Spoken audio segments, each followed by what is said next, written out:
Last part के and में हमने एक लड़की को देखा था जिसके भाई को एक राजा और उसके एंसेस्टर्स ने मार दिया था। तो वो लड़की सेंट बन के उस राजा के पास आई थी और उसने उसका पूरा एम्पायर डिस्ट्रॉय कर दिया था। जिसके बाद वो एक कॉफिन में रहकर पूरे यूनिवर्स में घूमने लगी थी ताकि वो अपने भाई को ढूंढ सके। जहां आगे हमने उसके भाई को देखा था जिसने पृथ्वी के लियो नाम के बंदे के रूप में जन्म लिया था, जो अपने क्लासमेट्स के साथ रीयूनियन पार्टी में आया था। पर बारिश आने की वजह से वो सभी लोग एक पहाड़ पर आ गए थे जहां उन्हें एक अल्टर के बीच एक कॉफिन दिखा था और वो कॉफिन उन्हें एक यिंग यांग पोर्टल की मदद से दूसरे प्लेनेट पर ले गया था, जिधर उन सभी को एक टेंपल जैसा स्ट्रक्चर दिखा था जिसके बाहर लियो को एक जेड मिला था जो उसने रख लिया था। इसके बाद वो सभी टेंपल के अंदर आ गए थे, लेकिन उन पे कुछ इंसेक्ट्स ने हमला कर दिया था। पर उन लोगों ने टेंपल से मिले मैजिकल वेपन की मदद से कुछ इंसेक्ट्स को मार दिया था, लेकिन वो इंसेक्ट्स की संख्या बहुत ज्यादा थी, इसलिए वो लोग एक फॉर्मेशन बना के अल्टर के अंदर आ गए थे। जिसके बाद वो लोग उन इंसेक्ट्स का सेक्रीफाइस देकर ब्लड की मदद से वहां बने स्टैचू की पावर को जगा रहे थे ताकि उससे यिंग यांग पोर्टल ओपन हो जाए। लेकिन उसी वक्त एक बहुत बड़ा गॉडजिला जैसा बीस्ट उस टेंपल को तोड़ के उस अल्टर के पास आ गया था। अब आगे तो इस पार्ट की शुरुआत में वो गॉडजिला जैसा मॉन्स्टर अल्टर के पास वाली बड़ी फॉर्मेशन को क्रैक करके अल्टर के अंदर आने लगता है, जिसकी वजह से उस अल्टर में उन सबको झटके महसूस होने लगते हैं। तभी पोम्बो लियो से पूछता है कि ये चीज असल में है क्या। इस पे लियो बोलता है कि हो सकता है कि ये उन इंसेक्ट्स का एंशिएंट गॉड हो। अब वो मॉन्स्टर कॉफिन की ओर बढ़ने लगता है, जिसे देखकर सभी लोग इधर उधर भागते हैं ताकि वो उसके पैरों के नीचे ना आ जाए। अब उस कॉफिन के पास पहुंच के वो मॉन्स्टर उसके अंदर हाथ डालता है और अंदर वाले कॉफिन को खोलने की कोशिश करने लगता है। पर तभी वो कॉफिन उस मॉन्स्टर को झटका देकर उसका हाथ बाहर फेंक देता है, जिसकी वजह से उस गॉडजिला को बहुत दर्द होता है और वो चिल्लाने लगता है, जिसकी वजह से बाकी सबको बहुत परेशानी हो रही थी। तभी वो मॉन्स्टर फिर से कॉफिन की ओर बढ़ता है, जिसकी वजह से उसके हाथ पर बंधी जंजीरें इधर उधर जाने लगती है, जिससे वो लोग बड़ी मुश्किल से बचते हैं। तभी लियो एमिली को ऐसी एक जंजीर से बचाता है, पर उसी वक्त वो खुद उस गॉडजिला के पैरों के नीचे आने लगता है। लेकिन तभी लियो की जेब में रखा वो जेड गॉडजिला के पैर को अपनी एनर्जी से हवा में ही रोक देता है और इतने समय में पोम्बो लियो को बचा लेता है। उसी वक्त गॉडजिला की चेन्स की वजह से अल्टर पर बना एक स्टैचू टूट जाता है, जिसकी वजह से यिंग यांग पोर्टल को ओपन होने के लिए इतनी एनर्जी नहीं मिल रही थी। तभी लियो को एक आइडिया आता है और वो पोम्बो को बाकी सबको बचाने का बोल के खुद एक स्टैचू पर चढ़ने लगता है। इस तरफ बाकी लोग उन चेन से बच रहे थे।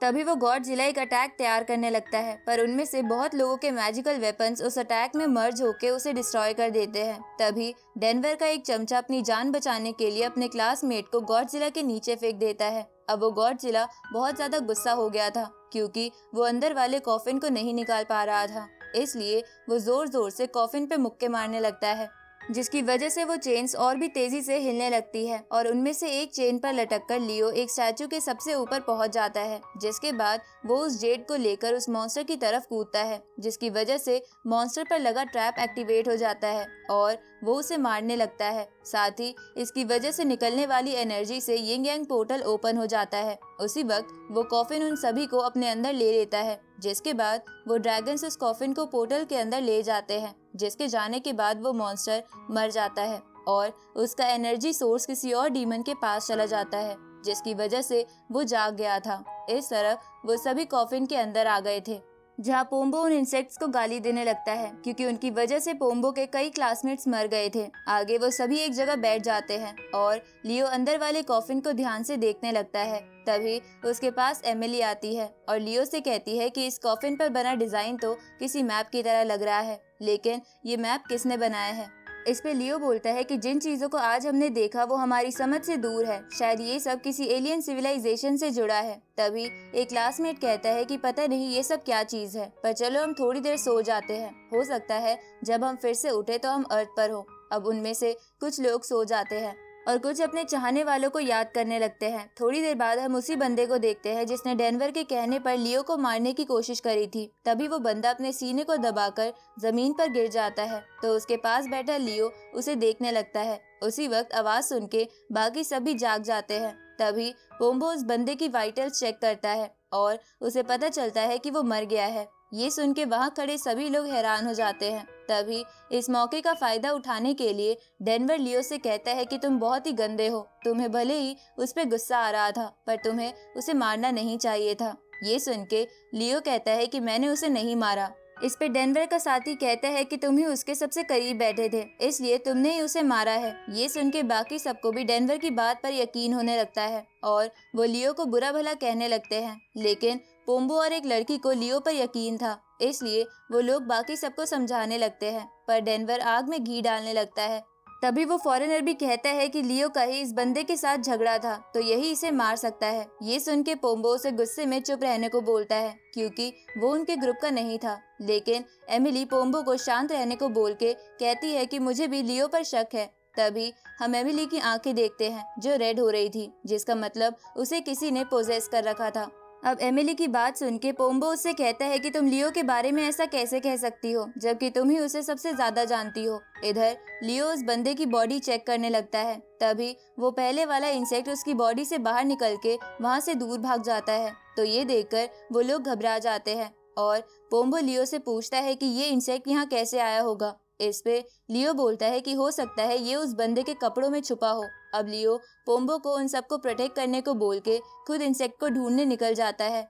इसके बाद लियो उस कॉफिन के चारों ओर उस इंसेक्ट को ढूंढने लगता है। तभी वो इंसेक्ट ऊपर से लियो पर हमला करता है, लेकिन लियो उसे मार देता है। उसी वक्त लियो का हाथ कॉफिन से टच होता है, जिसकी वजह से कॉफिन पर बने सिंबल्स चमकने लगते हैं, जिसपे लिखा था कि अच्छाई का रास्ता किसी भी मुसीबत को खत्म कर सकता है। तभी पोम्बो लियो से पूछता है कि क्या तुम्हें वो इंसेक्ट मिला।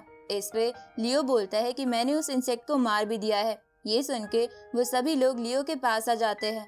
तभी वो कॉफिन पर बना मैप एक रास्ता दिखाने लगता है, जिसे देखकर लियो कहता है कि ये तो शायद यूनिवर्स के किसी स्टार सिस्टम का मैप लगता है, जिसे हमारे साइंटिस्ट ने भी बहुत सालों पहले ढूंढा था। इसके बाद लियो बोलता है कि इस मैप के अकॉर्डिंग ये कॉफिन कई सारे प्लैनेट से होके गुजरेगा और इसका आखिरी स्टॉप बिग डीपर नाम का प्लैनेट होगा। उसी वक्त उन्हें बहुत तेज झटके लगने लगते हैं। इधर हम बाहर का सीन देखते हैं, जहां वो ड्रैगन्स उस पोर्टल के थ्रू उस कॉफिन को एक और प्लैनेट पर ले आए थे।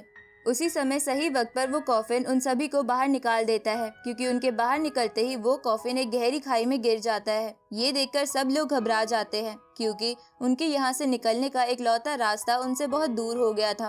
तभी डेनवर कहता है कि मैं तो यहाँ नहीं रुकने वाला, मैं यहाँ से जा रहा हूँ। इस पे लियो उसे कहता है कि हर चीज एक रीजन की वजह से ही होती है, हमें बस वो रीजन ढूंढना होगा, जिसके बाद हम शायद वापस घर जा सकते हैं। ये सुन के पोम्बो लियो का साथ देते हुए कहता है कि हाँ, तुम सही कह रहे हो, हमें एक साथ ही रहना चाहिए। ऊपर से ये प्लेनेट तो थोड़ा बहुत अर्थ की तरह ही लग रहा है। इस पे एमिली पूछती है कि क्या इस प्लेनेट पर ह्यूमंस होंगे। ये सुन के लियो कहता है कि वो तो हमें इस पहाड़ से नीचे उतरकर ही पता चलेगा। अब वो सब एक साथ उस माउंटेन से नीचे उतरने लगते हैं। तभी हम उनके ऊपर से एक बहुत बड़े बर्ड बीस्ट को जाता देखते हैं और इसी के साथ ये पार्ट यहीं खत्म होता है।